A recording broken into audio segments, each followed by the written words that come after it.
give me one shot here on a blue chip stock, believe me, Kevin, the only problem you're gonna have is that you didn't buy more. Nobody knows if the stock is going to go up, down, sideways, or in circles. What's going on, NBA draft fans? Your boys are back. The Wolves of Ball Street, your favorite draft analysts, the Draft Deck NBA Draft Podcast. My name is Corey Tulba, and I am here, as always, with my guy, Albert Garbage Time Gim. Albert, what is poppin', dude? A lot's going on. Excited to be here. Excited for our guest today. I feel like Yes, we sir. haven't done a guest in a while. So Yeah, that's always exciting when we have a different voice. You know, our listeners, they give us crap sometimes about agreeing too much. So if we bring in a third voice, I'm sure we won't agree on everything. But I'm excited. I'm ready to go. Let's do it. Let's introduce our guest, my guy Larro, who I'm happy we could finally get on the show because he went dark for a little bit last year, went private. So happy to get him back in the public space because brilliant basketball mind, and I can't wait to chop it up with him. So what's going on, man? Man, here we go. My bad, man. I thought I was still muted. But man, dude, everything's all good, dude. Like I'm actually happy to be back too. I mean, it was kind of like I was very appreciative of my time with Sis because I feel like I learned a lot, and I felt like I got better in my craft in terms of scouting and different ways to scout, different ways to look at prospects, things like that. And it was really great for me, but like it was also tough, to sit back and see all the discourse on Twitter and not be able to jump in or give some clips that I've seen and my thoughts. So it was tough, man. But like I said, it was great for me, but I'm happy to be back because now I get to chop it up and like, with you guys and talk about somebody I'm very, very fond of in this draft class, man. So thanks. Yeah. Thanks for bringing me on. You know what's funny? The last time, we spoke like this, I was on your show when you were doing Bulls 101 and you guys were recording at midnight, right? But you're from Chicago. Yeah. Right. I'm from New York. So we're an hour behind. Yep. Or ahead, I guess. So it's 1 a.m. when I'm recording, right? Which is cool. But in the middle of us recording, and we had been going for a little bit, I get a loud pounding on my door. Oh, yeah. And I was like, yo, I'm about to get stuck up at 1:30 in the morning live on YouTube. And it was probably like it's probably a DoorDasher or something. Because right. why else? Like if somebody was breaking into your house, they're probably not knocking on the door, right? They're probably just going to try to come in. Yep. But that was wild. It was one of the more memorable shows I did because I was like, what the fuck is going on right now? But hopefully that won't happen tonight because we're going to talk about Keyonte George, who I am also very fond of. Baylor incoming freshman guard, 18.8 years old, currently listed at 6'4", 185. You know what's crazy? As powerful as the internet is, I went looking for this dude's stats in his senior year, and I could not find them. I found his junior year. He put up like 24 and 6, 2 assists. Could not find the IMG stuff. We got them on Instat, but they don't have all of the games that he played, so it felt incomplete. And that's what happens sometimes when you're getting that preseason scout on, and we're talking about high school kids, right? Yeah. But we do have some preseason stock price. ESPN has him at 9, SB Nation at 15, Bleacher Report at 9, The Athletic at 8, Tankathon at 10, average price of 10.2. So Albert, is Keyonte George's preseason stock price too high, too low, or do you think it's just right? Oh, man. I feel like all of this stuff, because we haven't seen a single second of college basketball yet, is so hard. But okay, with where I'm at and with what I've seen, I feel like it's just about right. Now, my gut tells me, Corey, that you're going to say it's too low. I might be wrong. But I feel like it's just about right just because I enjoyed his game a lot. I will not lie. I don't know if I'm where you guys are, as high as you guys are, but I'm ready to talk about it. A discussion is always fun. And today, I don't know, maybe I woke up on the wrong side of the bed. I said, you know what? Maybe for once I'll go to war. No, I'm just kidding. But there are certain aspects of his game that I think need work. Anyway, I feel like 10 is just right because I do think at this point in my process that he is a top 10 guy. So right now I'll say it's just right. All right, Larro, what do you think?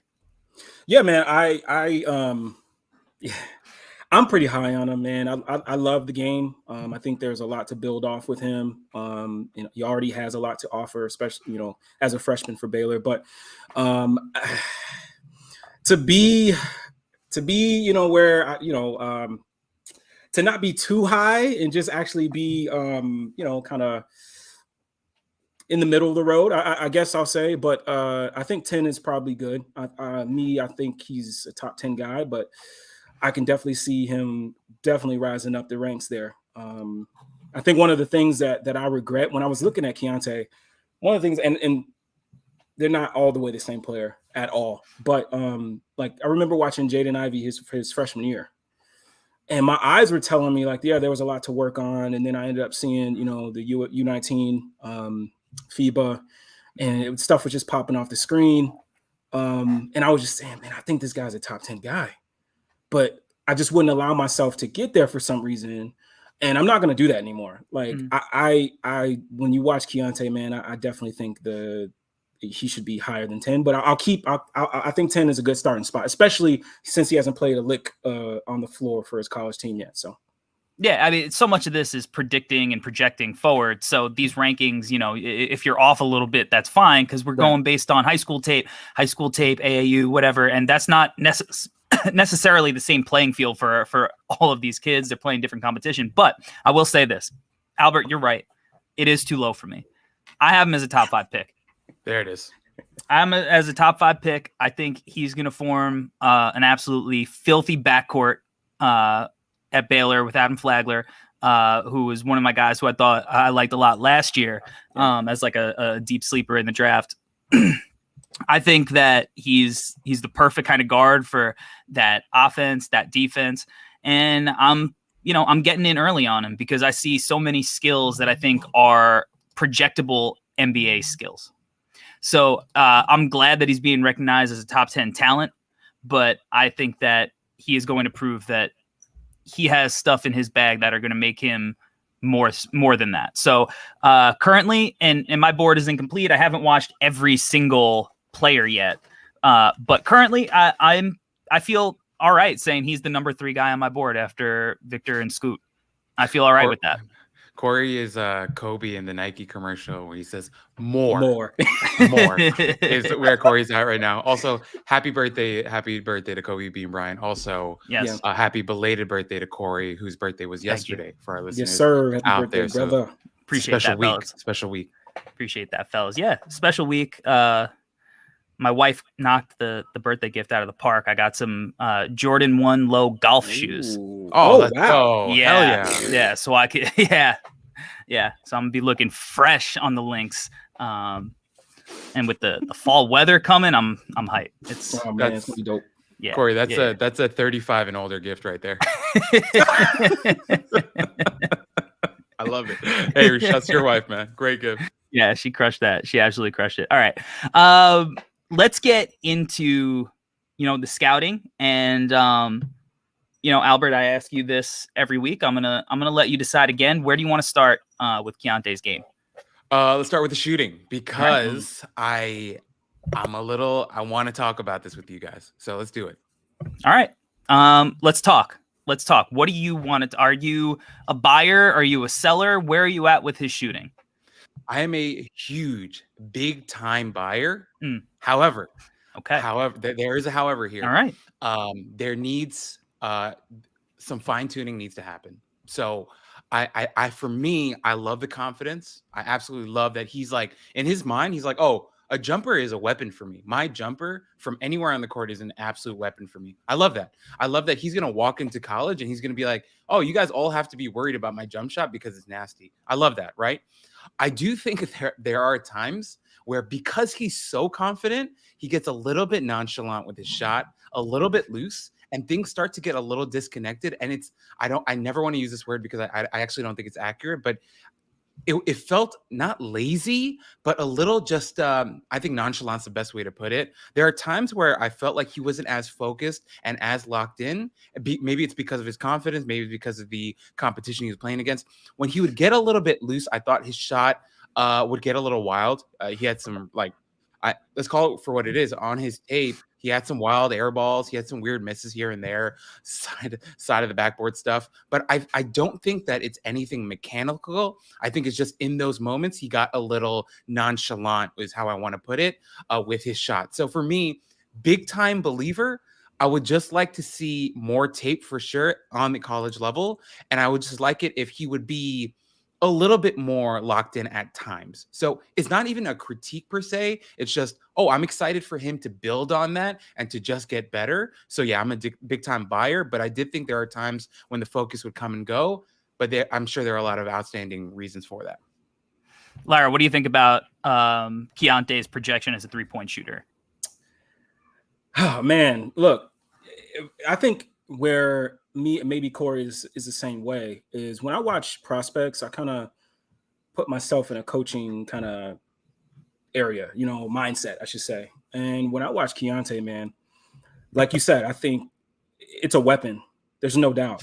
And if you're projecting to the next level, I think some of the things that he's good at is the pull-up shooting. And come on, man. I mean, I think we already know how sometimes it could be overstated, pull-up shooting, but I think we know how much of a weapon, especially these teams that are playing drop and, having bigs that can't really play the jumper and then get back. You know what I mean? So, like, I think that I'm not too worried. I'm not too worried about the jumper. I think that when you watch the tape, I mean, I'm a big fan of the jumper. So I can see some of the focus deficiencies at points.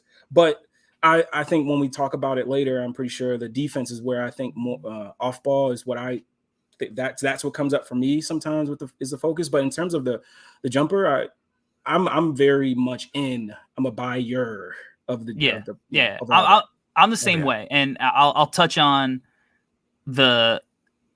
maybe I think what you're mentioning is nonchalantness with him. I think he's arguably the best shooter in the lottery. I think Dariq Whitehead has an argument. Yeah. But I think for my money, I think he's got the most pure shot, and I think he'll be able to get it off in the widest variety of ways.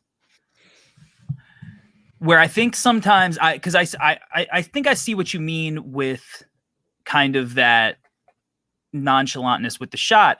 I think it's just effortless for him. And I think that it's something that I'm buying into that about him, because I think I like guys that don't look mechanical when they're shooting. They don't look like they've been on the court with a trainer. It's natural. And they're not they don't have to go through progressions to get their shot off. And I like that he can, whether he's set, whether it's off the catch, whether it's off the bounce, whether his feet are, how he would prefer them to be or not, whether he could be off balance or not have his feet completely set, and he could still kind of confidently get that shot off. Because I think that when I'm projecting him and what I'm projecting him as, especially because, I said I have him as a top 3 guy, that means that I believe that he could potentially be like a primary offensive weapon at the NBA level. Now, there are some questions later when we talk about, like, can he get there playmaking wise to actually give him the ball as a number 1, or is he going to settle in as a more number 2 or number 3? But as far as the shot making, I am a big time buyer in it, because I think Larry, you mentioned how he's going to punish drops. Like, this is a guy who, first of all, sometimes a team will go under against him, and that's what happens, at the high school level, even these big time schools and academies or whatever, like, you can't go under a screen against Keyonte George, right? And when that happens, it's like easy pull up, easy money. I like that, he doesn't have to have the ball in his hands to get his shot off. He's cool, like coming off movement or being in the corner. The one area where I was a little bit like, I want to see more, and I want to see more decisiveness, was the mid-range pull-up. Because especially I think that's going to be something when he is going against, bigs in a drop that I think could be a big-time weapon. Yeah. And I think sometimes he got stuck and was a little indecisive between like, should I pull up for this mid-range shot or should I keep going to the hoop and get to the rim? And that's, Larry, you work with young kids, right? Like that's something that takes time to figure out the nuance of when to pull up, when to get to the rim, when to go to your floater. And sometimes he gets stuck in the middle of his decision making in that area. And you'll see when he goes to some of his mid-range shots, he's like a little off balance. He's got a double clutch.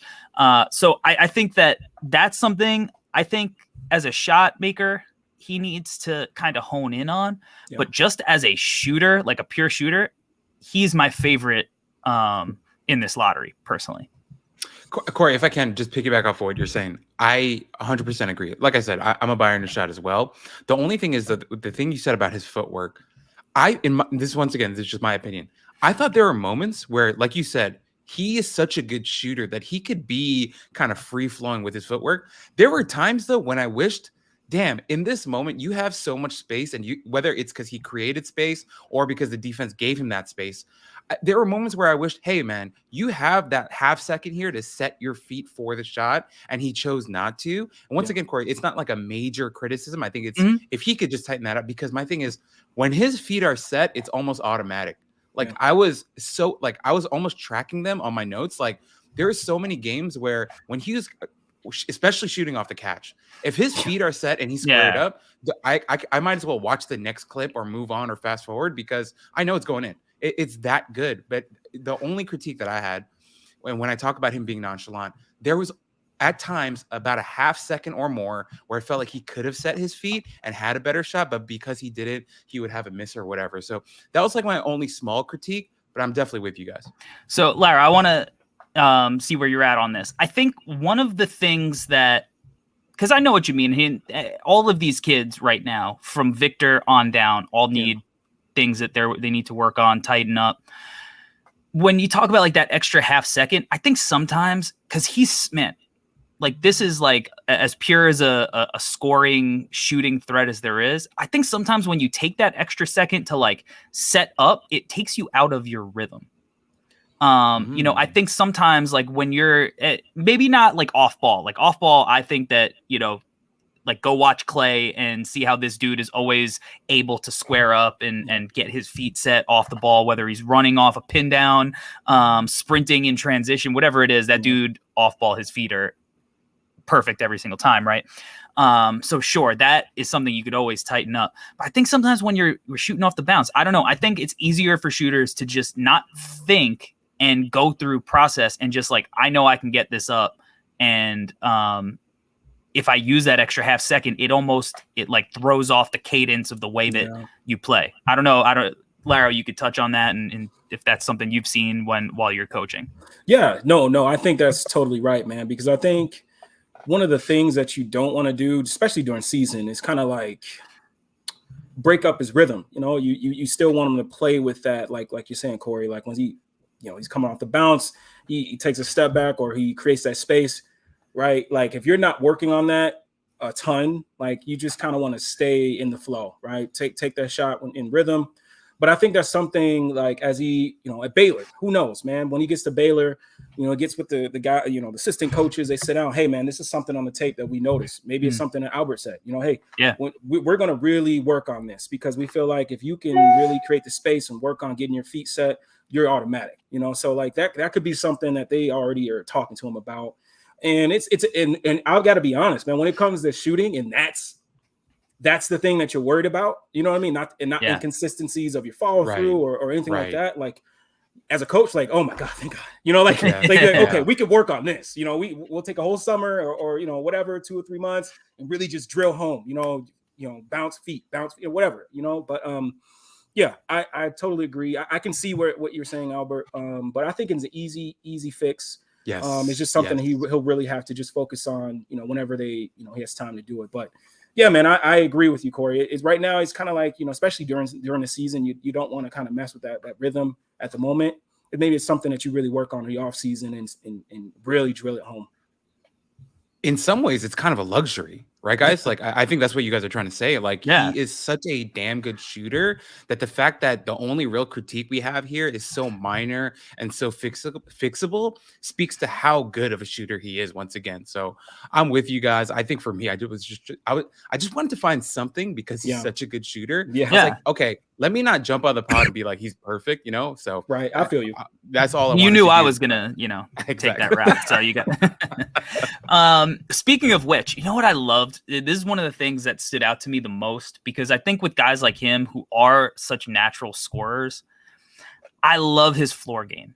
Like Mhm. I never really felt like he was forcing the issue. Like he was coming out of the gate right off the tip and like, all right, give me the rock. I need to go cook. I felt like he was cool, like not being the guy who touched the ball for a few possessions, or at least getting shots up, and just kind of letting the game come to him. You know, like I think, especially at the high school level, it's really easy. Even with some of the other talented guys, Jet Howard and Jarris Walker, and you know a lot of guys who were really talented on that squad, like I felt like he was like, all right, when it's my turn, like I can go. And it's not to say that he didn't, like sometimes you weren't like, you probably didn't need to shoot that shot. You probably could have moved off the ball, you know. But he's a tough shot maker. You want him taking tough shots. But I just felt like it was most of the time it was within the flow of the offense, and that's something that I really like because it's really easy for those kind of guys at this level to just be like, give me the ball, get out of the way, and let me cook. Yeah, to go off what you just said, man, that is definitely something that I noticed as well. Like, you know, I think I just finished watching last night. I was watching some more, you know, IMG versus Montverde, their second matchup. And there were times where like he would hit a shot. And, you know, most guys, like they, you know, hey, you know, at least if I was coaching, I'd be, hey, let's keep running some, you know, let's keep going until, you know. Be the high end, right? Exactly. But like, even then, like you would think like, I'd be like, hey, Joe, I just hit it, you know, whatever. Like they ran something for Jarris, and like, you don't see any bad body language of him. Like, man, like, oh my God, just hit it. Like you said, man, he's within the flow of the offense. And oh my gosh, like, and it's a mentality like, thing. It's like that never too high, never too low type of mentality. Like he's, like you said, he's not going to be like, yo, I just knocked down a shot. Like, give me the rock, right? Like he's cool. Like that to me signals that he's going to be a good teammate. Yeah. And it signals like he's going to be able to play with other people on the court. And I think that's really important, not only for him moving forward next year, where he's going to play with other guys who want to have the ball in their hands, but like in the NBA, like, you know, it's where I think we're moving away from like this heliocentric, you know, type of basketball, because I think we're learning that there's probably a cap on how far that goes. So you want multiple creators, even if you are playing with a guy like Luka, James Harden, whatever. Right. And I think he's going to be perfect for that. I want to talk about him in the pick and roll because, you know, we mentioned some of the things that he can do as a scorer. You know, he's going to punish you versus unders. I think he's good at using screens to get downhill. Right. And we'll talk about his finishing. But I think for a guard like him, and again, I have him top 3, so you know how high I am on him. And I mentioned it quickly. His ability in the pick and roll, learning how to leverage the shot to make plays for his teammates, is going to be something that I'm so interested in watching next year. So, Larro, I wanted to, you know, what did you think about him as a decision maker in the pick and roll? Did you think he was more one-minded, like, all right, if I'm not pulling up, I'm going to get to the rim? Or do you think that, like, do you see him as a guy who could operate out of the pick and roll on, you know, a pretty decent usage and not be predictable with what he's going to do? Yeah, so I probably watched, man, I couldn't find the global games, but I was able to see some of the highlights of that game. But I watched a lot of his IMG stuff. Yeah. But pick and roll stuff for me, like I thought there were games where I thought he really showed good pace. Like and I think that's really big for ball handlers in pick and roll, like being not kind of running off the screen, you know, like actually like coming off the screen, put a guy in jail, being paced, bring that big up a little bit. If they don't show, you get into a floater or a pull up, or if he shows up, it's a lob. And I thought there were times where he would make the right decision. There were times where, like you said, he's indecisive. But for me, I think there's something to build off there with him, because I think he's not a flashy passer. He's not like he's not a little mellow ball. He's not, giddy. He's not that. But I think he's an efficient passer, if that makes any sense. Like he's gonna if there's somebody there, he's gonna throw a nice bounce pass. If it's somebody like he's just efficient. He's gonna hit the ball there. But I think in certain games, like you said, he rushed into it, and there were other parts of certain games where you see like, oh my God, there it is. Like I see it. Yeah. So I do think there is a base there with him. I think there's something to build off with him in terms of pick and roll ball handling, because he's gonna have. I think as he gets older and he starts to play in higher level games and see higher level defense, seeing how bigs kind of do their thing and drop, or showing in hedging and things like that, he's going to learn. And I think the scoring part of the pick and roll, I think he's going to get. Now it's about, like you said, leveraging that, you know, and I think there's something to build off there with him. Yeah, I think that's the thing I'm most interested in seeing, because that's going to tell me so much about what he could possibly be as a pro, right? I think that right now he's a little bit more like a one pass away guy. Yeah. Like it's because he's not selfish. Nope. Yeah. Like he'll move off the ball. He'll if some, a big comes up and hard hedges the screen and he's got two, like he's not going to hold on and try to do too much. He'll move off of it. But you're not seeing a lot of those, like come off the screen, shift the defense into the paint, hit that 2-3 pass away, weak side whip to the corner. Like you're not seeing that yet. And we'll see if that's something that he could show next year. Cause I think that if he shows that even a little bit, like Jalen Green showed flashes of that, right? Like when he was with his G League Ignite stint, I think, even Jaden Hardy last year with the Ignite had showed moments of that where you can get excited and be like, all right, man, maybe there's something there. Right. And cause it seems like such an obvious part of his game that he could work on and focus on and be good at. Cause I think he's like a more natural fluid passer than a guy like Jaden Hardy. Yeah. So I'm really interested in seeing that, cause there were some plays that stuck out. We were like, all right, like, you do such a good job drawing so much attention from the defense. There was a big play, I think 2 minutes left against Sunrise Christian. And they were making a comeback. They're down 2. He comes off a ball screen. They're icing him, bigs and drop. Big comes up and like he could have just moved off and whipped the ball.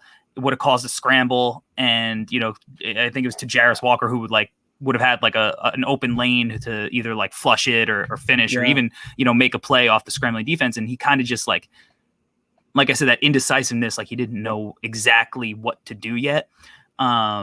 So that's what I'm so excited to watch, because I think that we talked about the shooting. We haven't even mentioned the finishing. I'm like, he has some finishes, man, where I was like, yo, he's not going to get credit, much like Anthony Black last week when we were talking about him, Albert. Like, I think we said like Anthony Black is probably going to be somebody who I consider one of the better athletes in the class, because I think he's so coordinated and smooth and fluid. And it's stuff that like maybe people won't talk about because they'd rather talk about like the Thompson twins bounce rather than like guys who could do some functional basketball stuff on the court athletically. Like I think Keyonte's like that too. He's going to have some impressive flushes, I'm sure. Yeah. But some of those finishes where he's like going into somebody's chest, using hang time and the body control to still have the wherewithal to finish, that kind of stuff. I was like, that's high level. Like that's real high level for a high school kid. And it's, the combination of like shooting and finishing at the hoop is what gets me so excited. Albert, as our resident skeptic on Keyonte George Island right now, what'd you think of Keyonte at the rim? Okay, a couple of things.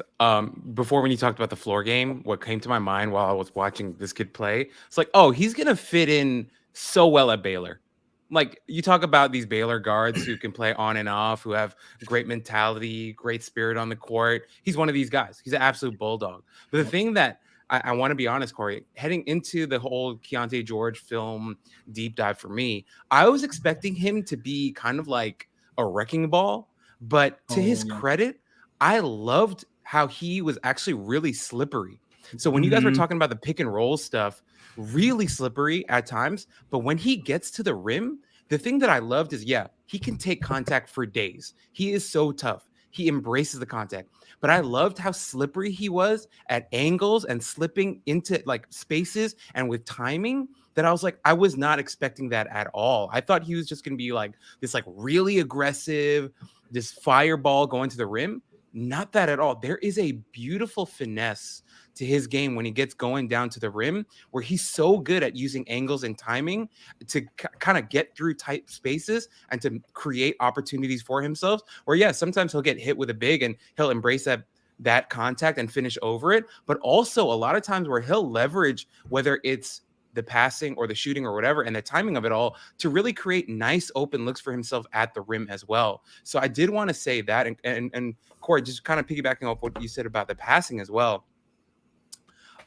Last week, something that you said that I agree with wholeheartedly is that there are certain people that are just born with it. It's almost like a sixth sense where they can feel where their teammates are at all times. He does not have that. But like you said, the thing that's awesome about him, he's not selfish at all. He's not. And it just makes me think like, okay, if he's going to be in Baylor and he's going to play in that type of system where he's going to have the responsibility of having the ball in his hands and also not in his hands, are you telling me that he's not going to get better at passing and grow in that area and become a more complete guard? I'd say you're crazy. Like we saw it with Davion. We saw it with Jared Butler. These guys spend time in college and they develop their games, and where they were lacking, they can make up for that. He is such a good shooter right now that the stuff that he does on the ball is so exciting. I think off-ball stuff is going to be great, and the passing is going to develop as well. So I'm 100% with you guys. My NBA comp for him, I won't tell you now, but it's this thing where I don't want to speak definitively about his passing now, because 5 years from now, I actually think he's going to be a really good passer, is how I feel. Interesting. Because I could see it. Really good. I'm not sure, but I could definitely see maybe like a CJ McCollum level type of playmaker passer. Okay. So back to his finishing for a second. Larro, what do you think the adjustment is like playing at high school and then being able to go into the body of some of these guys versus now you're going to be playing against D1 men? Like, what do you think that adjustment is like for these kids? Well, I can give you an example from my cousin, actually. But to answer that, man, I try to tell these high school guys, man, they come off, they rip, maybe they make a move inside out, get by their next guy and want to take 2 or 3 dribbles, you know what I mean, and then get to the basket.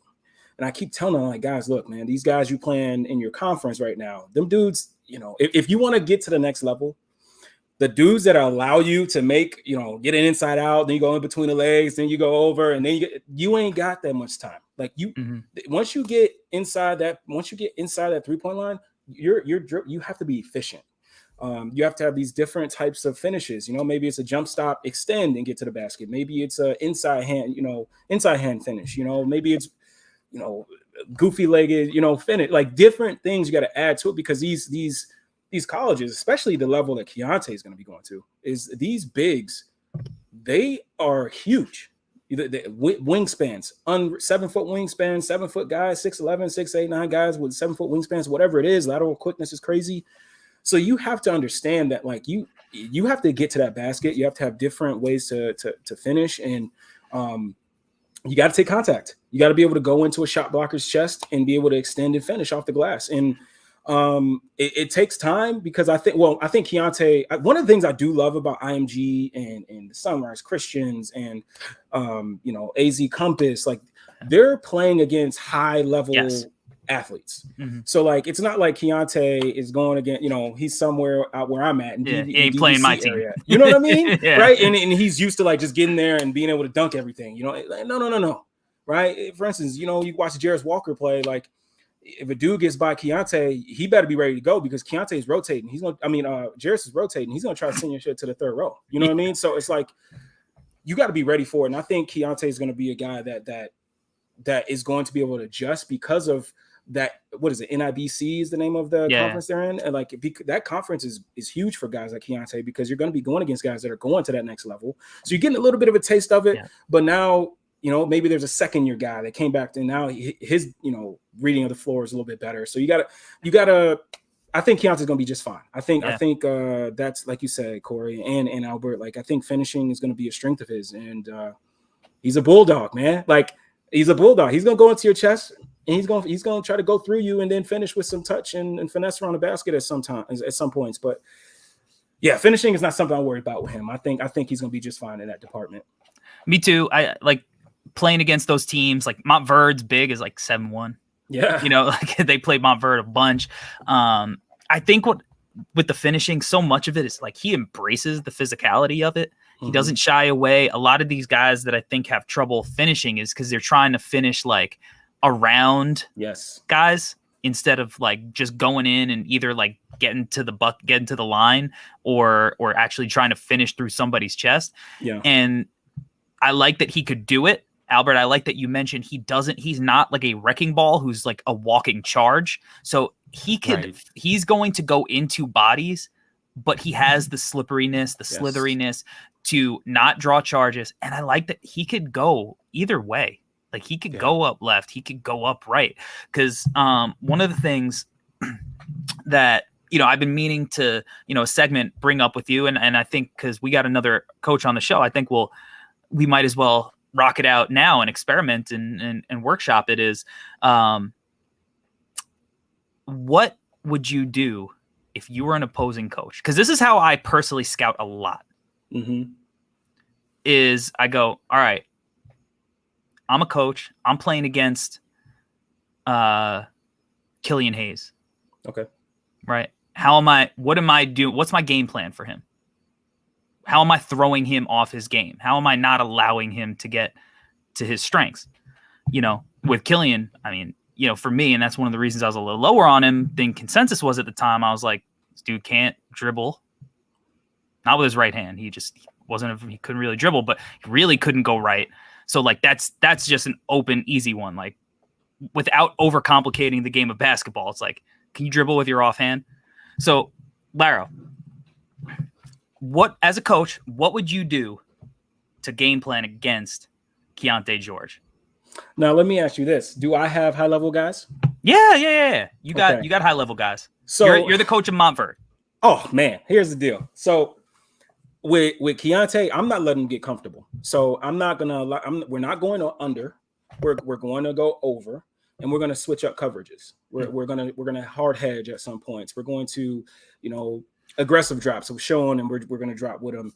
We're just going to show him different things. Maybe we blitz it, you know, at sometimes. And I'm just going to continue to show him different looks because like we've talked about, he's not there yet as a passer to make us pay for different coverages. So I'm just going to keep throwing different things at him and just make him not comfortable.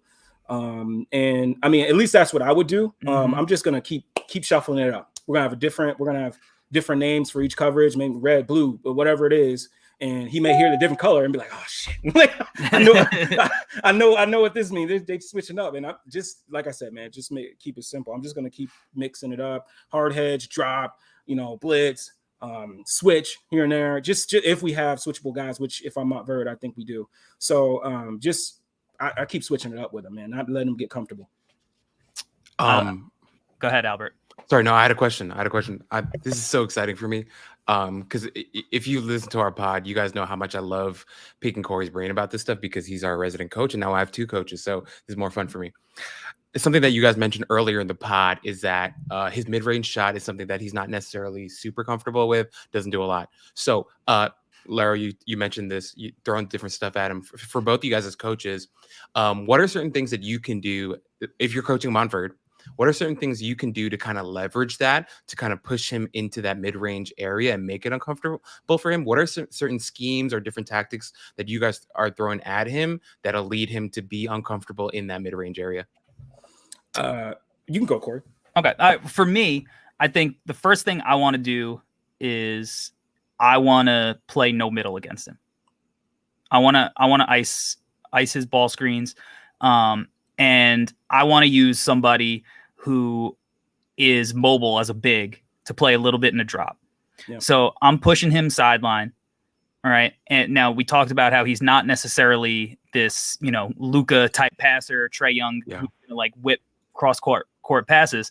So if he's a guy who I think is much more of a one pass away type of passer, and isn't going to see things necessarily before they happen, his passing, if I try to play him more to the sideline, I think he's got to, make non-penetrating passes where he's kicking it back out to the perimeter rather than like as the defense, that weak side shifts and overloads in the paint, right? Yeah. He's not making that cross-court skip coming off. So I'm taking away kind of that passing ability. And now if I play with a more mobile big, like if I'm Montverde and they're big who was like 7'1", like, it's kind of hard for him to step out and be there on time. But if you have somebody who is a little bit more mobile, God, what was their guy's name? Their power forward, Renee. He's going to Indiana. Indiana. Like I think you could use him kind of as that big in that drop, and now you got a guy who could switch on to him if need be. Yeah. And so if you're going to force him to play in that mid range and try to make decisions, right? Ice him, and then have that big kind of bait him into that shot, but be able to step up onto him as well. And with the guard, now you're kind of closing space. You could put 2 on the ball as the guard recovers off the screen. And now you're making him have to make a quick decision on, do I make that shot or do I get off the ball? Because now you got 2 coming in a trap zone kind of in the corner, where you got to kind of pinned from short corner to the corner. So that's kind of the first thing I would think of personally. Yeah, no, I totally agree with that. I mean, even if it's like, I guess you would ice it. I think icing would be a good idea as well. I think for me, if I was going into a game, and this might sound crazy, but I would be more worried about him off ball because I mean, the what's his name, Jacoy Hutchinson, and then also Jaden Bradley when they had him. Them being able to get into a paint and getting us in rotation and having him attack closeouts. That's not what I want. You know what I mean? So, it could almost like want him a little bit on the ball just so we could, kind of control what he's doing a little bit. But I think icing is definitely what I would do with him. And like you said, bait him and be able to get back, show him the contest on and pre-rotate on the backside, and just whatever. He's a tough shot maker though. He's going to figure it out eventually, right? Like, and that's where I think like Larro's saying he's going to throw multiple coverages at him. Yeah, is where it gets important. Maybe you switch on to him. Maybe you have a guy like Dylan Mitchell, a wingy athletic guy. You just let him like go at him one-on-one, like make him go against somebody who's long, who can move with him laterally, like you said, those kind of guys you do have to kind of change things up on. And the best of the best, it doesn't work. Yeah. Like the best of the best, it don't work. You could throw whatever you want at Luka. You throw whatever you want at LeBron. Yeah. They figured it out before you did it, right? They knew it was coming before you did it. But like with these young guys, I think that's, that's what you do. And I think that's one of the things, every level you jump up, right? Like things get harder. Things get faster. Guys are bigger, stronger, quicker decision makers. And these guys at the next level, they might not be prospects like a Keyonte George or Derek Whitehead or whoever, but they might have been in the system playing against, these guys for 2, 3, 4 years. Some of these guys with the extra COVID year might be 5th year, seniors. Yeah. And they already know what they got to do. They already figured it out. They might not have the talent. They might not be league bound, but they already know what to do in each coverage. And they don't have to think because they already seen it a million times. It becomes just pattern recognition. So, I think switching it up is, against these guys who could score like that, necessity. I think also too, a guy like Keyonte, he makes you as a coach and hopefully as a player. Cause you have some boneheaded players that just they just do their own thing, like sometimes, but I think he forces you to be so connected and so focused in the game, because that one moment, for instance, I think of against Montverde, the game I watched, the whole game, they were not switching the big onto him. They were doing a good job communicating. And that one time where they screw up the communication and the 7-1 big gets out there on him, and Keyonte wastes no time. Tim Hardaway crossover, by him into the body, finish off the glass. And it was just like he makes you pay. You're gonna bring a 7-1 guy out there, he's gonna make you pay. The other thing I love about him is like there are guys like Keyonte that fall in love with their jumper, right? They I got a big on me. I'm going to step back, side step, and get to my jumper. And then, hey, when you feeling it, do your thing. But I'd love to see guys like Keyonte where they know they can probably get to their jumper or their shot with the big coming out there. But you know what? I'm going to get to the basket. I'm going to apply pressure. If I get a foul, I get a foul, but I'm going to finish. And he doesn't fall in love with his jumper at times. Yeah. Like he'll attack a big. It up. I love that, man. I love it. Yeah, that stuff lies beyond your years because it's so easy, guys. Like I'd be walking to an LA Fitness, a Lifetime, whatever, and every kid, like, I'm jacking threes up, right? Like that's what kids want to do. And when you're somebody who might be the best shooter in the class, potentially, it's easy to fall in love with it. But he mixes it up, and that's what makes him dangerous. Like, because he also has something I noticed. He's got the clutch gene. Oh yeah. He's a guy you could give the ball to and you want to give the ball to at the end of games. Like, multiple like buzzer beater shots at the end of quarters. And then he had the game winner against Montverde. I think it was early in the season at Montverde when IMG was number 2, Montverde was number 1. And he had made a couple of clutch buckets. And then again, wasn't forcing the issue. Wasn't like, I just gave them 2 buckets in the clutch in a row. Give me the rock. But when it was time, final possession, he didn't settle for a jumper. He went to the rack. He got blocked, but got the rebound and put it in, laid it in, and they win. So like, I love that about him, that he is willing to mix it up. He is willing to be unpredictable because just like as, the defense, like we were saying, you want to be unpredictable in what you're going to do so he doesn't get used to the same coverages. As a scorer, if I know you are going to the same move, the same shot, whatever, every single time, well, now I can anticipate it. And now I'm going to make it a little bit harder for you. And that's why, like, you look in the playoffs a lot of times, guys are watching film specifically on, the every movement that these guys with the ball in their hands do. And it's a little bit harder than it is in the regular season because the focus is there and you just know. So, I love that he mixes it up. And I think that when he really learns to refine his game offensively and learns to play in that middle area a little bit more comfortably and learns to make some of these passes, oh boy. Oh boy. Oh boy is right. All right.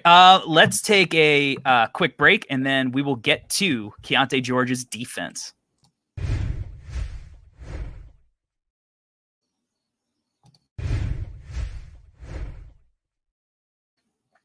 All right, we are back to break down the other side of the ball. We talked about Keyonte George's offense, what we like, what we think he needs to get better at. It's time for the defense. So, Albert, let's talk about his on-ball stuff first, as we usually do. What did you think about him one-on-one on the ball? Physical was the first thing I wrote down.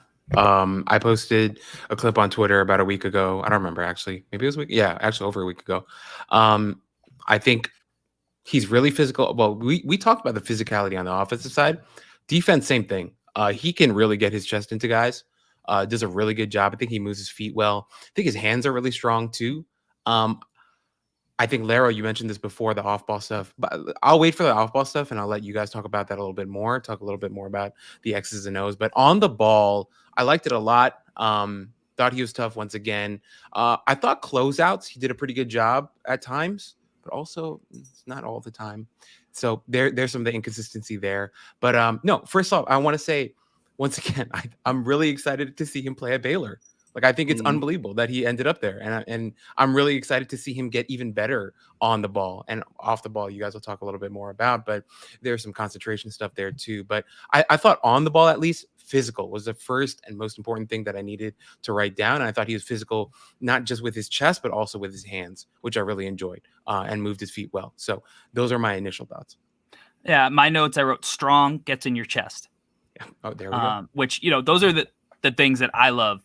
For me, like when I'm coaching, like I tell kids, like if you are, if you're giving somebody cushion, you're just resting.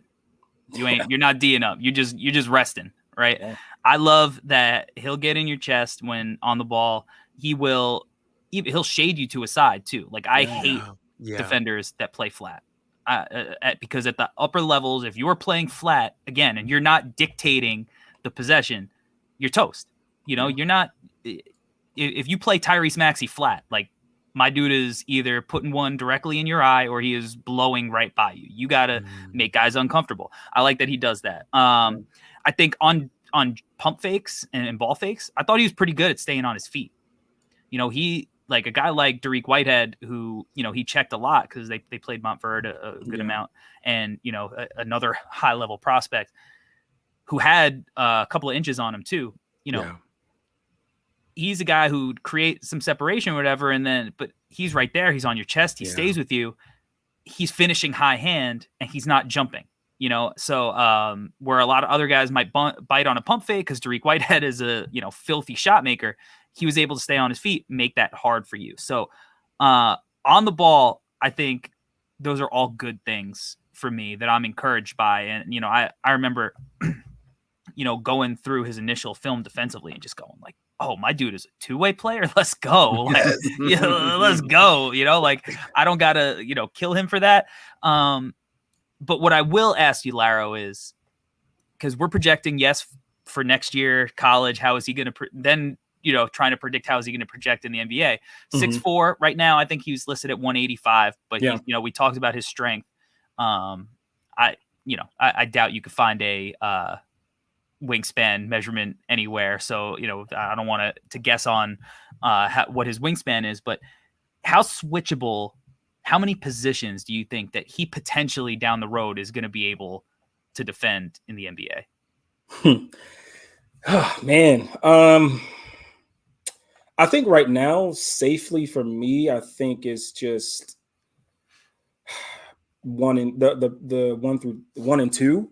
Like the 3, like I don't know yet. I don't know about that yet. But for me, I think I would be comfortable with switching him, you know, 1 and 2 right now. But the 3, I got to see more on. You know, I don't know how he look guarding Kawhi or PG out here right now. But I think you know 1 and 2. I think I'd be fine with him at the moment. Yeah, I definitely 1 and 2. I think 3s. You don't want him starting the game and focusing as like your primary matchup unless it's you know, it's like one of these off-ball guys that you're just throwing him on to because he's the you know, worst offensive player. But I do think that I'm not gonna shudder inside if he gets switched on to a 3 because I think he battles. And you know, he had moments against wings, but it's the high school level. But guys who had size on him, and you know, he baited them into like kind of settling for jumpers instead of like, oh, I'm going to take advantage of my height and my strength and try to get up and over him and finish at the hoop. So I'm encouraged. You know, I don't think he's stepping in and for a while and being able to hang with Kawhi's strength or whatever. But those guys are more 4s right now. And, you know, if they're interchangeable, positionless, whatever. But, you know, like a guy like Zach LaVine, you know, our guy Zach, you know, he's playing a decent amount of 3 in these Bulls lineups, right? Like, I think eventually, you know, Zach's a bucket. So, you know, nobody's stopping him consistently. But like, I'm not like, oh, this is a mismatch because of his size necessarily. It's like, this is a mismatch because Zach is, you know, a pure scorer. That's where I'm at. That's where I'm at too, man. Because as a coach, just make it hard. You know what I mean? Don't be that guy that's like, oh, he's gonna score me anyway. So let me not get this foul real quick. You know, like no. How about if you know Zach wants to get to the, you know, he wants to get to that side step. How about you make that side step as tough as possible? Make him shoot over a hand. You know, it may not affect a guy like Zach, but at least like you're not making it like you want the mindset of Zach going, oh shit, here come that young bull. Yeah.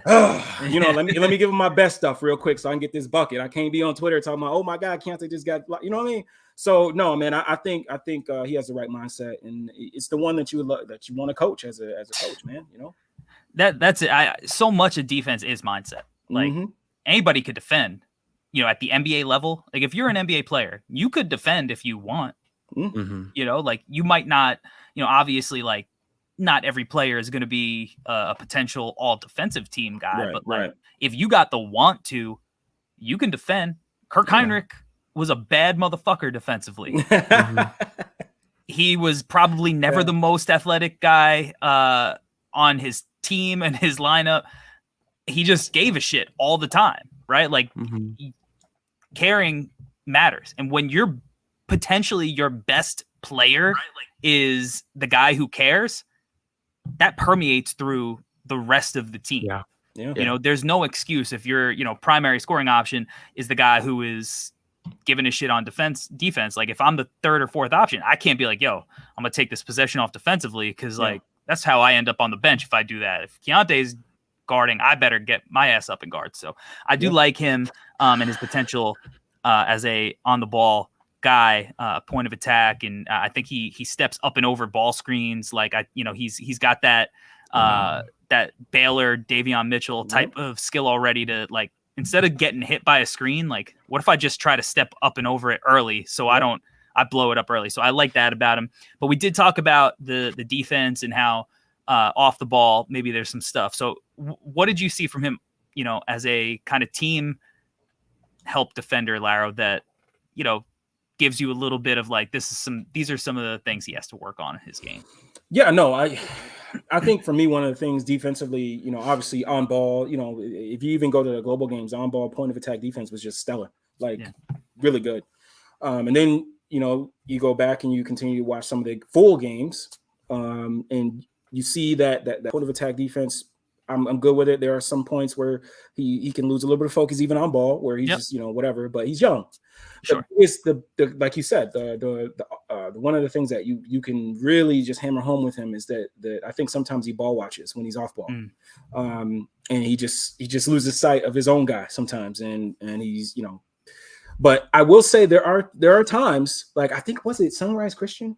It might have been Sunrise or Montverde. I can't remember which one it was, but he was off ball and he slid over as the weak side guy to take a charge.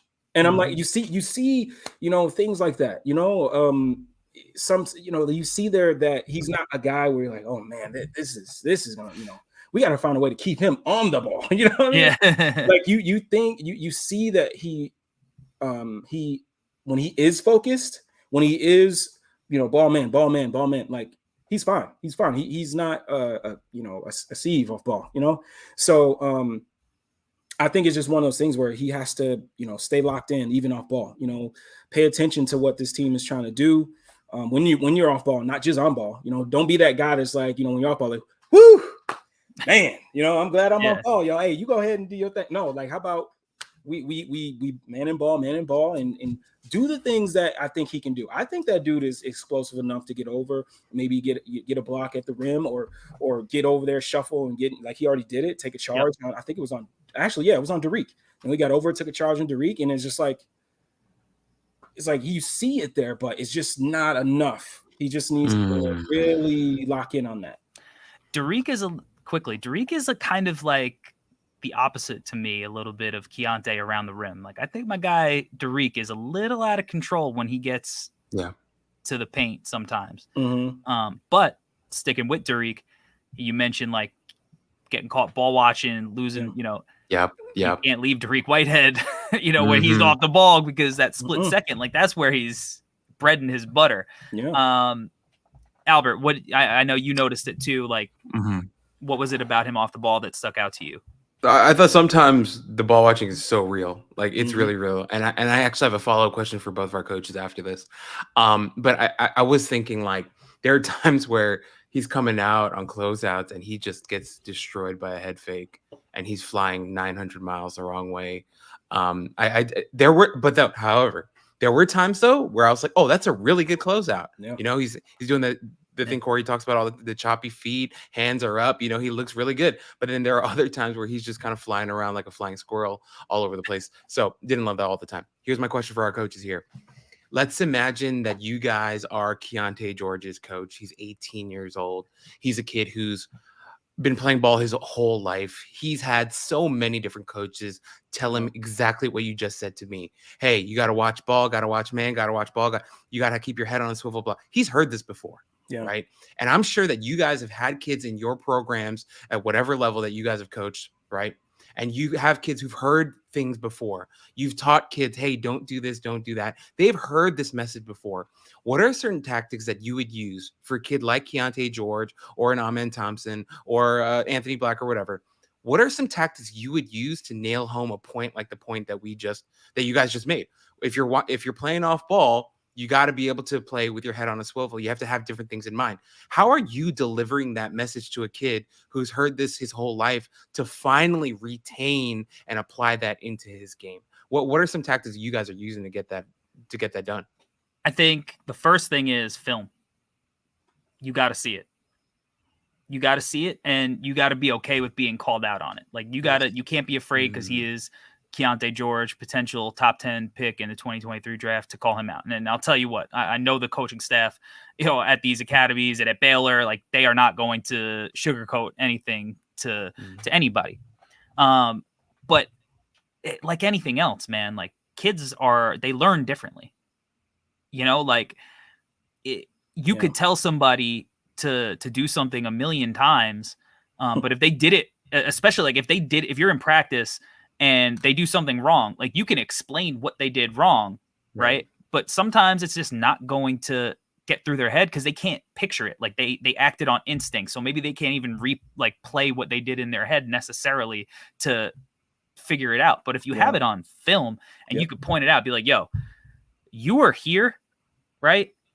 But you should have been here in the paint. And if you were in the paint, you could have met the driver and taken a charge, but and you got to realize you got to be there. You don't have to stick to your man like glue necessarily. You just got to know where he is. Yeah. You got to see him. You got to communicate. You got to talk. But if you point it out on film, to me, that's like one of the best ways to learn not only about, your game in general, but like the game in general, because you could also learn things from other people's mistakes. Be like, oh shit, I shouldn't do that. Keyonte just lost his guy off the ball and coach is saying, he's showing him where he should be. I better do that next time too. So for me, it's film is the biggest thing. Yeah, no, that was going to be my first thing, like a couple of guys that I have, right. Guys that, and no disrespect, I love these kids. Right, but there are a couple of guys. There are a couple of guys that probably could play some D2 ball that I have, but like for the most part, I have guys that are probably D3 if they really want to play. That's no disrespect to D3 because I think there are guys that just don't have the grades but they want to come off a screen, and I'm like, guys, look, man, here's the deal. And I like to do this because this is someone that they know and they see and they admire. I'm like, guys, look. And this is, Steph Curry, right? Greatest shooter we've ever seen. That dude could just live off of just being an offensive player. Why is it okay for Steph Curry to get better at defense, but not you? Why is it okay for the greatest shooter of all time to actually take pride in getting better on that end? So he's not somebody that a team can just continue to take advantage of and he can stay on the floor. Why is it okay for him to get better? That's getting paid millions of dollars. Why is it okay for him and not you? Like you're trying to get to that level. I hope. I mean, if you're college, I should say. Yeah. Trying to get to the next level. Right. You're trying to get to the next level. So like, why aren't you trying to do what it takes? You know what I mean? My biggest thing, my coach, Mark Anderson, who played at Bradley University, told me, you want to be the player that is hard to take off the floor, right? If any situation, damn, I can't take Larry off. He's pretty good, whatever. Dang, I can't take Corey off. No, man, we need the free throw shooting. We need whatever it is. Be the guy that's hard to take off the floor. And I think aside from this, thing about throwing out the guys at the highest level to make them kind of see what I mean, but also throw some drills in there. Throw some drills to really, really hit on closeouts, right? Right? You put me as a passer at the top of the key, put a guy in the corner, and then you have, let's say Keyonte on the lane line, out of bounds. You pass it to me, you touch my hand, and then I pass it to the guy in the corner. And now you got to go close out perfectly on that guy. And you're working on how to, move your feet and stay in front without fouling. Just putting him in different situations and drills. One, you see it on film, and then you go do it in practice, in drills. And you really just try to keep honing in. And I think one of the biggest things that coaches, I think, forget about is feedback from players, right? Don't just be the coach that you got to do this, you got to do this, you got to do that. How about you say, hey, Keyonte, what is it that you're seeing on the floor? Why are you not, what is missing here? I want to hear from you. I love that. Tell me what you're seeing. you know, so I can know how to attack it now. I think there are a lot of coaches that are just like, you're going to do it my way. I don't care, you know, and that's just not going to do it, you know? So I think, I don't know if he's had coaches like that, but that's what, for me, when a player has to improve on something, I want to hear from them to get in their brain. Awesome. Yeah. Collaboration. It's awesome. That's huge. That. You know, you're out on the floor. What do you see? All right. Yes. Oh, this press break isn't working. Why isn't it working? What's going on? What's wrong with it? What do we got all? You have to do that, right? That's the utmost important. But, you know, I like what you said, the real talk, telling them about Steph Curry. You know, like sometimes I got to tell my guys, like, which one of you are playing Nike Nike EYBL right now? Yeah. Which one of you guys are on top 100? All right. So maybe we should work. Yeah. Nobody yet? All right. Maybe we should work and get better. If you get there, I ain't going to say shit to you, right? you prove me wrong. But let's work. But you could tell that Keyonte is that guy. Like, this is a guy who has been coached in his life.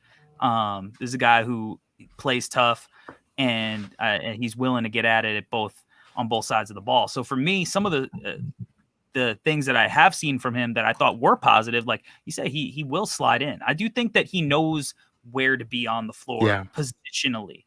Yeah. Off the ball. And, you know, I still think, like, you know, talking about defensive drills, like, I still think like a shell drill is still, like, you know, my favorite defensive drill to do, because it's just like hammering home fundamentals. Yeah. And I do think, like, if you put him in a shell, like, he knows where to be when he's on the weak side of the ball. He knows that if he's on the wing, he should be splitting. He knows he's the low man. If you know, his guy, he knows that stuff. I think it's about, all right, well, that's cool if we're just swinging the ball around the floor or whatever, right? What happens when we get some really intricate offenses and we got guys who are moving around, and, you know, and that stuff, I think that it comes down to film, drills, and then just experience, reps. You can't simulate reps, you know, and these high school guys, they need more reps. They've, you know, they're playing high level ball. They're probably playing a million games with AAU, but like every level makes it harder, and they got to get reps against these guys. But I'm encouraged about him, and I think he's going to be, I think right now he's a two-way guy, and I think he's going to be a two-way guy next year, because Baylor's not going to put up with him not being a two-way guy. You know, that team they are a hard-nosed, gritty defensive team that, you know, has a system and style that has proven to be effective. I think real quick before we move on, that this is the coach coming out of me, man. I'm sorry. But like the shell, I love it. But I think sometimes, you know, coaches put the ball in the middle of the floor and we get in the shell. I think if you're going to do shell, like, start off that way, get us warmed up, and then stop them. All right, this is how we're going to maybe we start in a side pick and roll, and then we get into it, you know, just putting them in different situations. All right, let's start with a stagger, you know, this way, and just giving it different looks for the players. And, you know, because if you just keep, you know, like my coach used to do middle of the floor, and it's like, okay, sometimes they come down and they get into a pistol. Sometimes they like, where am I supposed to be in those situations? You know what I mean? Right. Yeah. Switching it up. And I love it, man, because I've heard some crap being said about the shell. And I just think that, you know, done the right way, shell can really teach you the fundamentals, man. Look, I'll tell, if I have any of the coaches in my league that are listening right now, shout out to you guys for listening. But I'll give you the whole defensive game plan. We play man. You know, we play mostly man. We switch it up, you know, okay, whatever. But we're mostly a man team. Yep. We are going to weak you. Okay. We're going to get up in your chest. We're going to make you make a decision. And I don't trust your ball handlers to be able to dribble well enough with their left hands and make decisions. And I know my guys are going to be in a position that they learn by doing a shell on the weak side, to when you throw the ball across the court, they are going to pick it off. We are not going to gamble on the ball. We're going to get steals off the ball. We're going to force you into bad shots. And hopefully we're going to rebound, which maybe is something my team needs to work on a little bit. But we're going to make you miss the first shot for sure. So that sometimes it's that simple. You know, this is a high, you know, these guys are playing at a different level, so it's way more intricate. But yeah, you know, like you play that pack line D, like the right way, and everybody's on a string, and, you know, you have people who just know where to be. It's basketball, man. Like, there's only so many ways that you could play the game. Like, some of this stuff, there's a reason it works to this day. You know what I mean? Yeah, no doubt. All right. let's get into, and Albert, will go to you first. And you gave a little chuckle earlier, so I think I know where you're headed with this. If you're buying stock in Keyonte George, who may you have bought stock in previously? Like we always say, our comps are never one-to-one comps. They're Mhm. always shades of, prospect chemistry, whatever. He reminded me a little bit of CJ McCollum, which is why I chuckled before, because you watch CJ McCollum now, and I feel like, man, that guy's really developed as a playmaker. He's not Luka, he's not LaMelo, he's not Giddey, he's not any of these A plus playmakers or passers, but he's a good passer. I think CJ is a really good passer, and I think the stuff that he can do now, where Keyonte George is not, CJ is in the mid range, right? CJ McCollum in the mid range is scary good. Now that's I where think I'd he can like get there potentially, though. Exactly. So he needs to work there, which is why it's not a 1-for-1, but the potential is there. And I thought even the way that he handles the ball, the way that he is kind of slithering around the court, and he's like, he's really low to the ground too. I thought there were a lot of it reminded me a lot of CJ. And I'm not saying once again that he's gonna be CJ, but if I had to pick someone that had shades of who he had shades of, it was CJ for me. I love that one. Lara, what about you? You got anybody? I mean, one of the names that I keep going back to when I watch his game, and it like you guys said, like it's not 1-to-1. Yeah, Like I think Keontae's going to be a better defender than this guy. But I always hate comps, but I think Brad Beal, in terms of like his scoring ability, he's not somebody like. Yeah, he's played more on ball recently, but he's an older guy. He's more seasoned, and he understands the game a little bit more. But coming into the game, like he was more off ball, attacking, tilted defense, especially with John Wall on the team. Yeah. And we already know what he is as a shooter, either off the bounce, catch and shoot. And I don't know. I just see a lot of Bradley Beal in his offensive game, and I do think that, man. I see that offensively. Defensively, I don't know, man. I think Keontae's a tough guy to comp, just because I think the defense is like, when you see a guy with the type of talent that on offense that Keyonte has, like usually, at least in my opinion, like the defense isn't there where it is with Keyonte. So I don't know. That's what I see. I had Bradley Beal as one of the guys who I thought that he plays a little bit like. Shout out to the chat. San Fran Fan 30, our guy, says kind of reminds me of Tino Mobley, which I thought was a kind of a clever one. And Albert, I thought you'd appreciate that because you like our old guy comps. For me, one of the other guys that I see some aspects of his game is like a less bouncy Donovan Mitchell offensively. Oh, because like Donovan Mitchell, like maybe not the best like playmaker, like he could do it in spades, but he's got the pull up game. He'll go finish through contact. Yeah. I think he's got a similar type of game, and in that respect, because somebody posted some highlights, I guess a little bit of Jamal Murray in there too could be interesting as well. So, but for me, like that's the type of prospect that I think he is coming into this cycle, and that's why I'm so excited for him. And I know a lot of people don't like comps. One of the reasons that I kind of do like comps, when you're not like, this is who he is going to be, when you're just kind of like, I see shades of this guy, is I think sometimes it helps you be a little bit like, it could help you be realistic about who a player is and what that archetype work in an NBA offense. And this is high praise for the guys, for this guy. We said Brad Beal, we said CJ McCollum, we said Jamal Murray and Donovan Mitchell. So that's high praise. I think he is potentially that kind of talent coming into the year, but it's why I'm so excited about him, because I could really see him being that type of player in an offense, and if that playmaking never comes around, like, no one's going to say that Jamal Murray is the best playmaker in the league, but he found the right partner to thrive off of. And when healthy, he's devastating. He's a problem. So even if that playmaking never comes around, he still could be a guy who could win you playoff series. So, I think that's one of the reasons I'm so high on him coming into the year. I know, Larry, you talked about it early at the start of the show.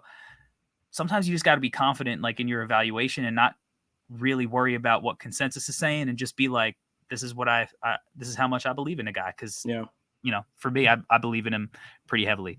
All right. It's time for America's favorite segment. Albert, it's time to sell me this pen on Keyonte George. All right, America. And actually, we're on the charts in like 17 other countries. So also those countries, they love this segment too.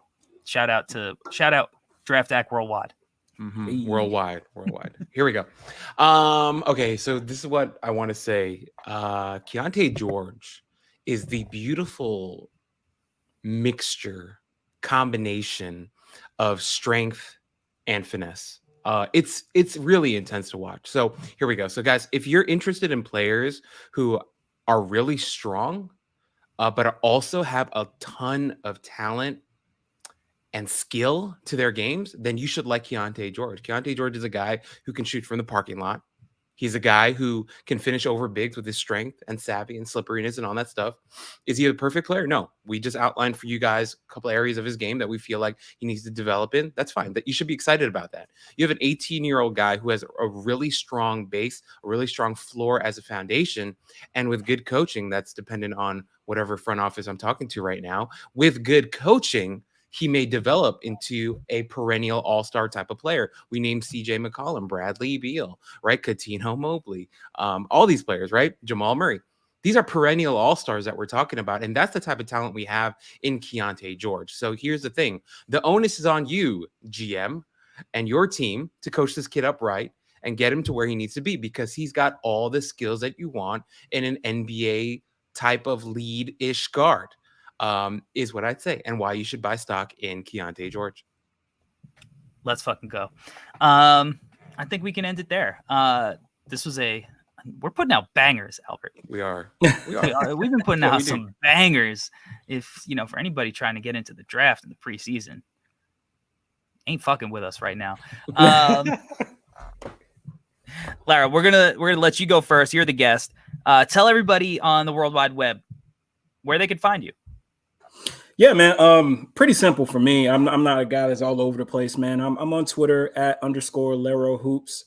And since this has been tough getting back into my rhythm of watching film and on my own time and getting clips out there and giving my thoughts, but I'm starting to get back into motion. So if you're a person that likes to look at some clips and have some, hear some feedback on it. I'm a person that loves to talk about clips. I love to talk about ball. So if you want to, follow me and we can get it popping on what your thoughts are with prospects. I have something pretty cool coming out that I'm collaborating with some people on very soon, so be on the lookout for that. But other than that, man, I'll just be on Twitter talking ball, putting clips out, watching some prospects, getting ready for the bowl season. Just chilling, man, just chilling. Must follow. Go and do that, because you're gonna learn something. You'll have fun and you'll learn something. Really excited you came on, man. Really happy to have you back publicly, so we could, get your opinions on not only, prospects and whatnot, but, talking Bulls. We're Bulls guys. Yes, sir. Happy to have that aspect back. Not Albert. Albert's a Knicks guy. And a Jets guy, right? Yes, sir. Oh man. Been a tough, man. Bro. He's got the Yankees though. Yeah. He's got the Yankees, so we got Justin Fields though. So anyway, Albert, tell the people where they could find you. You could find me at Justin Fields hater 123. I'm just kidding. You can find me at Alberto Gim is where you'll find me. You'll find me on Twitter consistently, unlike Roquan Smith on the practice field. What? Just kidding. Here we go. I do want to say really quickly, I want to give a special shout out to Corey once again on his birthday. Also to the Bryant family. I'm sure this is it's got to be a tough day for them too as well. But for all you Kobe fans out there, and I think we can all say that we're Kobe fans as well. it's a big day. It would have been his birthday today, and it's sad that he's not with us anymore, but he left an unbelievable legacy, and I did kind of want to throw that out there before we go, because it's today would have been his birthday. So want to give a special shout out to Kobe Bean Bryant as well. And also I never mentioned his name when you guys were talking about him, but when you were talking about Donovan Mitchell, didn't want to talk about it because don't like to talk about future Knicks too much. Is where I'll end it. It's it's looking like it might happen. It just we'll figure out how many more drafts it's going to take you to actually see a Knick in the draft. I guess once that trade goes through is what we'll figure out. You're gonna be just doing the scouting for the love of it, the passion, and not so you could figure out who the Knicks could potentially draft for like the next 5 or 6, 7 years. You can find me at Corey Tulliba on Twitter, the NBA Draft Dude on YouTube. Make sure that you subscribe to NoCeilingsNBA.com. It's free, and you will get content delivered to your inbox Monday through Friday during the season, and 2 to 3 times a week during the off season. I wrote about Scoot Henderson recently, which is a piece that I was excited to write. We did an episode on him, but I needed to, throw some visuals out there with the content. So you can read that. Again, it is free. And make sure that if you're here watching this live on YouTube, make sure that you throw your boys a like, subscribe to the channel, and subscribe to the Draft Stack NBA Draft Podcast. Throw us a rating, a review, share it with your friends and your family and everybody that you love, even your haters. And we'll be back next week with another episode breaking down another potential lottery prospect. Until that time, we out. Peace. Peace.